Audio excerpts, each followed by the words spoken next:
আরিয়ানার ভার্সিটিতে ক্লাস করার জন্য এই স্কুটিটা কেনা হয়েছে, কিন্তু আরিয়ানা চালাতে পারে না। দুই ভাই বোন মিলে এখন স্কুটি চালানো শিখছে। আরিয়ানা আইমানের পিছনে বসেছে। আইমান অনেকটাই পারে। স্কুটি চালানো পারা দরকার হচ্ছে বড়জনের, কিন্তু বড়জন ভয় পায়, ছোটজন ভয় পায় না।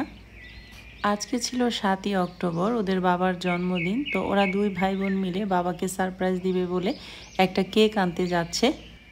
বাচ্চাদের বাবার 48তম জন্মদিন। এই তো কেকটা কিন্তু বাচ্চারা নিয়ে এসেছে। এখন বাচ্চাদের বাবা বাচ্চাদেরকে নিয়ে এবং তার সাঙ্গপাঙ্গ নিয়ে, যে হিমু বেলা, সবাইকে নিয়ে কেকটা কেটে নিচ্ছে। আপনারাও সবাই দোয়া করবেন মহান আল্লাহ পাক যেন তাকে সুস্থ রাখে এবং নেক হায়াত দান করেন। কেকটা কাটার সময় আজমাইন আর আনাবিয়াকে অনেক বেশি মিস করছিলাম। আনাবিয়া পাখিটা থাকলে কিন্তু এই কেকটা আনাবিয়াই কাটতো। আনাবিয়া কেক কাটতে অনেক বেশি পছন্দ করে। আমার প্রিয় আপু ভাইয়ারা, আন্টিরা এবং সোনামণিরা, যে যেখান থেকে আমাকে দেখছেন, আশা করছি আপনাদের কাছে আমার এই মিনি ব্লগটাও ভালো লেগেছে। ভালো লাগলে লাইক, কমেন্ট, শেয়ার এবং সাবস্ক্রাইব করে আমার চ্যানেলটির পাশেই থাকবেন। হিমু আর বেলাও কিন্তু ওদের বাবার জন্মদিনের কেক খাচ্ছে। দুইজনই কিন্তু মাশাআল্লাহ অনেক বেশি কিউট। সামনাসামনি আরও অনেক বেশি কিউট লাগে।